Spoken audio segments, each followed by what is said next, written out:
Hello guys, welcome to my YouTube channel. आज हम नए क्वेश्चन के साथ नई वीडियो में आए हुए हैं। हम आज पढ़ने वाले हैं longest sub array with equal zeros and ones. ठीक है, तो हम स्टार्ट कर देते हैं। पहले इसमें हम मैप फंक्शन यूज करने वाले हैं। पहले बता देता हूँ, मैप फंक्शन मैं आपको समझाऊंगा क्या होता है। और मैप फंक्शन बहुत ज़्यादा यूजफुल है। रीजन उसकी बहुत सारी चीज़ आ जाती हैं जो कि अनऑर्डर मैप और मैप दो तरह के होते हैं। ये एक एसटीएल का पार्ट भी मान सकते हो उसे। एसटीएल का पार्ट है, सॉरी, सी प्लस प्लस में। ये बहुत काम की चीज़ है। क्वेश्चन करते हैं, धीरे धीरे आपको सब समझा देता हूँ। ठीक है, सबसे पहले हेडर फाइल जोड़ लेते हैं। फिर अनऑर्डर की हेडर फाइल भी जोड़नी है हमें, क्योंकि अनऑर्डर हम यूज़ कर रहे हैं। ठीक है, फिर using name,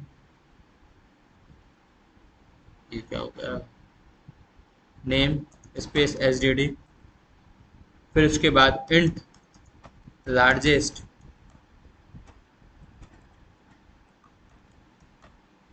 largest sub array with equal zeros and ones. पहले मेन फंक्शन ही बनाते हैं, जब भी आपको समझ में आएगा पूरा। ठीक है, और मैं उसमें ऑन ऑर्डर मैप भी समझा दूंगा। मतलब इसमें समझाऊंगा, तो पहले मैप फंक्शन बना लेते हैं। फिर cut int A R are,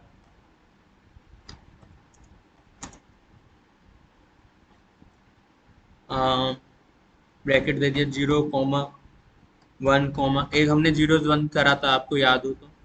उससे थोड़ा सा डिफरेंट है ये। 1,1,1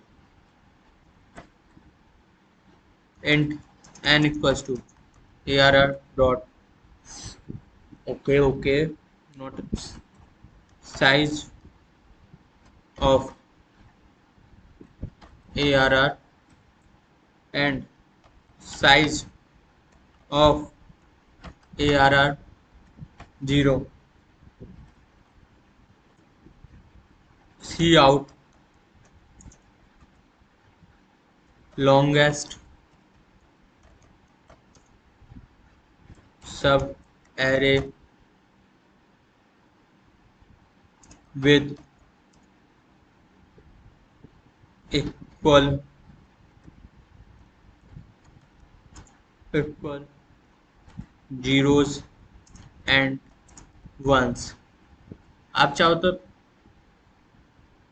उस पर भी देख सकते हो, क्या कहते हैं, 2s या 1.5s पर जल्दी भी हो जाएगा।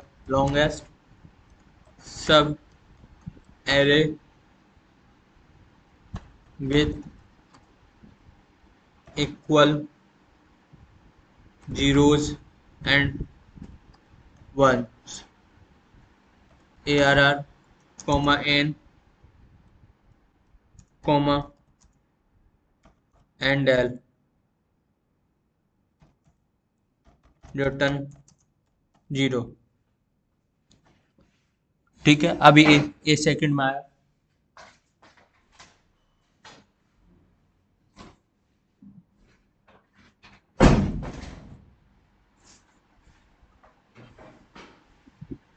हाँ, रिटर्न जीरो के बाद इधर आ जाते हैं मेन फंक्शन पर। अब मेन फंक्शन करेंगे। ठीक है, सेम टू सेम कर लेते हैं, इसलिए इतना बड़ा कौन लिखे। कॉपी पेस्ट करना कोई गलत बात नहीं होती। And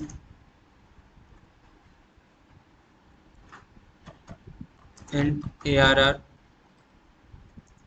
and and 4 and I equals to 0, I less than N and I plus plus.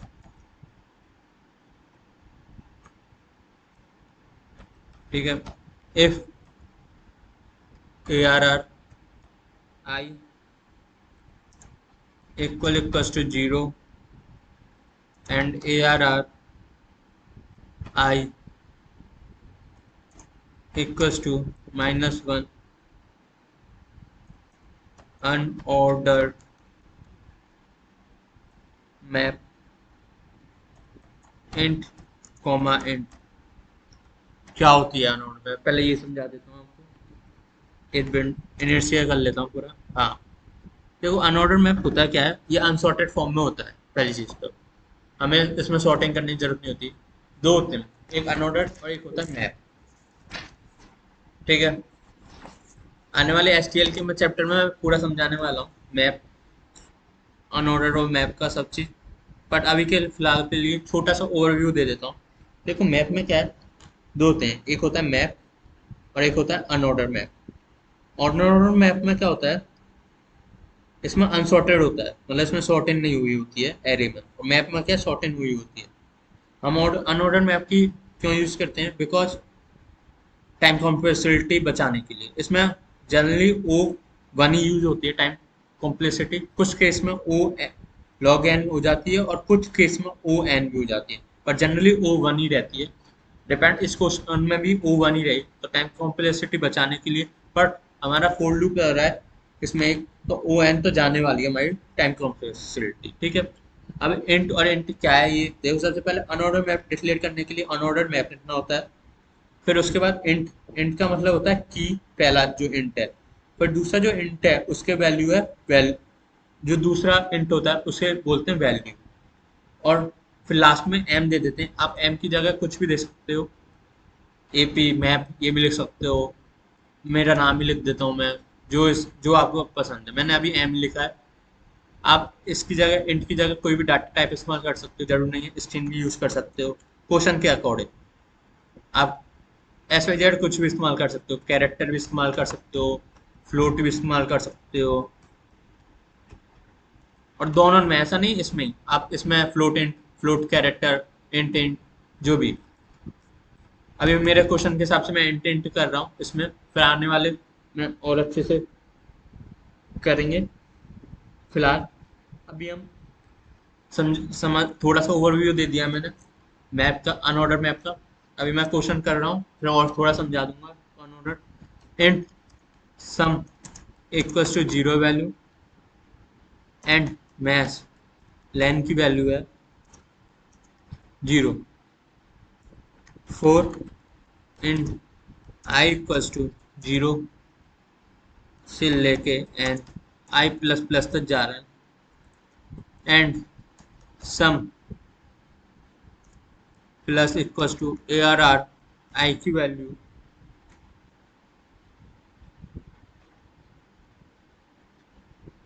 होने वाली है। इधर एरर इसलिए आ रही है क्योंकि हमने कॉमन नहीं लगाया। ठीक है, आगे चलते हैं। फिर इफ, अगर सम की value equal equal to zero है तो मैथ लेन है उसे आई प्लस वन कर देंगे। और ठीक है, आगे एल्स इफ एक कंडीशन लगाते हैं, एम डॉट फाइंड। आप बोलोगे अब एम डॉट फाइंड क्या चीज़ है।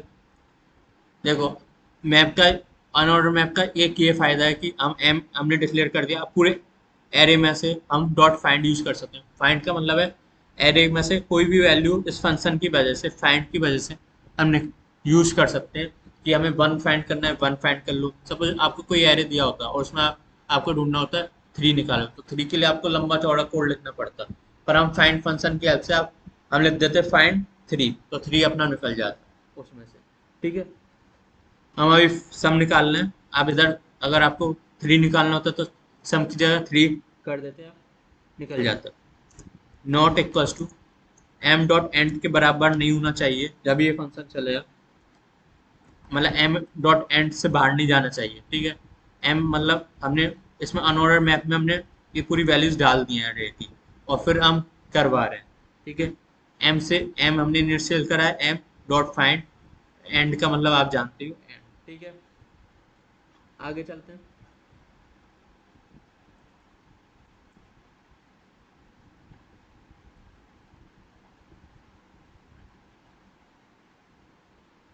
ओके, अच्छा समझ गया, ये क्यों नहीं चला।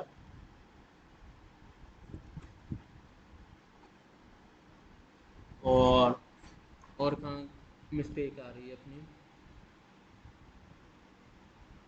अ, हमने सब डिक्लेयर कर दिया ना इसमें, तो ये एम क्यों नहीं बोल रहा, एक मिनट देख लेते हैं। Expression must have Boolean type. हमने जनरली सब चीज़ डिक्लेयर कर दी है, चलो हम देखते हैं आगे मिल जाता है नहीं। ये मैं को पायलट यूज़ कर लेता हूँ कभी कभार एआई के लिए। इसमें क्या होता है, हमें पता चल जाता है हमारी एरर्स वगैरह सब चीज़।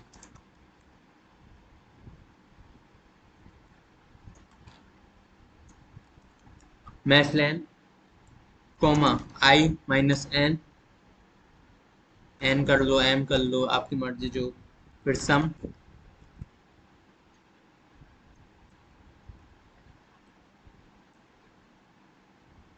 ओके, हमें बिट्स इस्तेमाल करनी पड़ी क्योंकि बहुत सारे फाइल्स आ गई हैं। Bits S G D C plus plus dot H.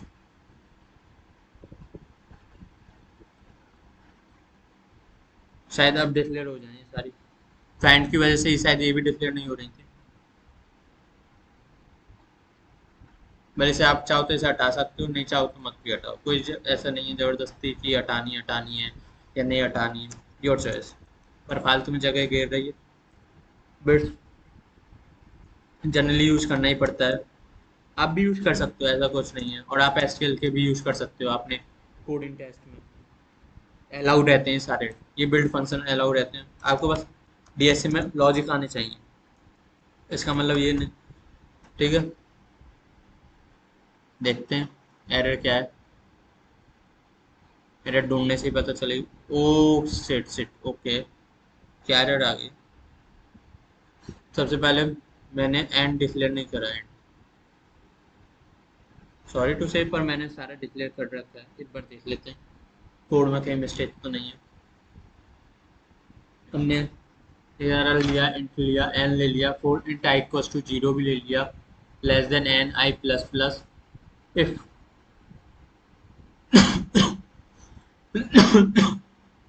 ये भी ले लिया, और मैप भी ले लिया। जनरली मैंने सारा डिक्लेयर कर रखा है, फिर भी देखते हैं मैथ लाइन। मैंने दोनों डिक्लेयर कर दिए हैं, जीरो से N I plus plus. Debugging करते रहना होगा आपको भी, ये कोडर्स के लिए। आपने मीम्स भी देखे होंगे जनरली। ओके, एक एरर यहाँ है।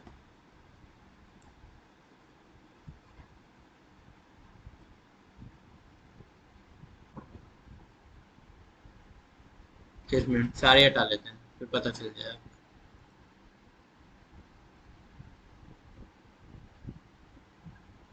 Sorry sorry, sorry darling, sorry darling, रात का नहीं जाता हो कि सॉरी डार्लिंग।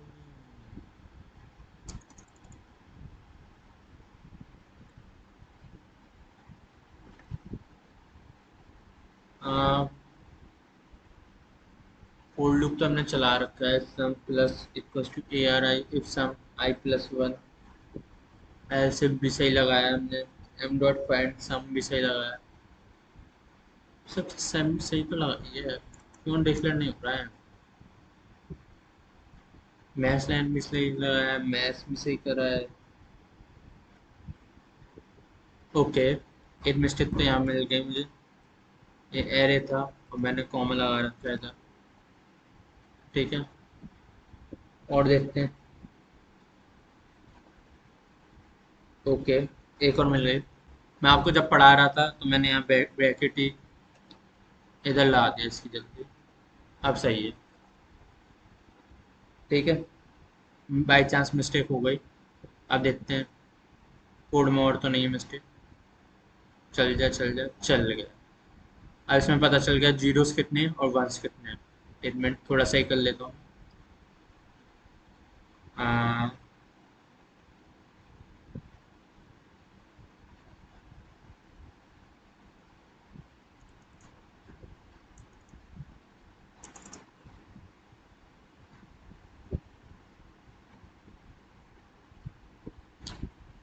आपको वंश सारे पता चलेगा, वंश कितने हैं। ठीक है, इसमें वन 4 थे और 4 ही निकले हैं। जीरोस का नहीं फाइंड करना होता है। अब आपको करना है तो कर सकते हो, माइनस कर दो उसमें से, एरे में से जितने वंस हैं वो निकल जाएंगे, वो भी इतना तो आपको भी आता है। मैं आपको बस अभी एक कोड समझा देता हूँ और फिर वीडियो एंड करते हैं। देखो A R R int A N हमने डिक्लेयर करा, ए लूप चलाया हमने। अगर ए आर आई की वैल्यू 0 के बराबर है तो ए आर आई -1 तक ले जाएंगे, एक पीछे ले जाएंगे। ठीक है, अननोन मैप यूज करा हमने, इंट और वैल्यूज मैंने अननोन मैप समझा दिया है। Sum equals to 0, maximum length equals to 0।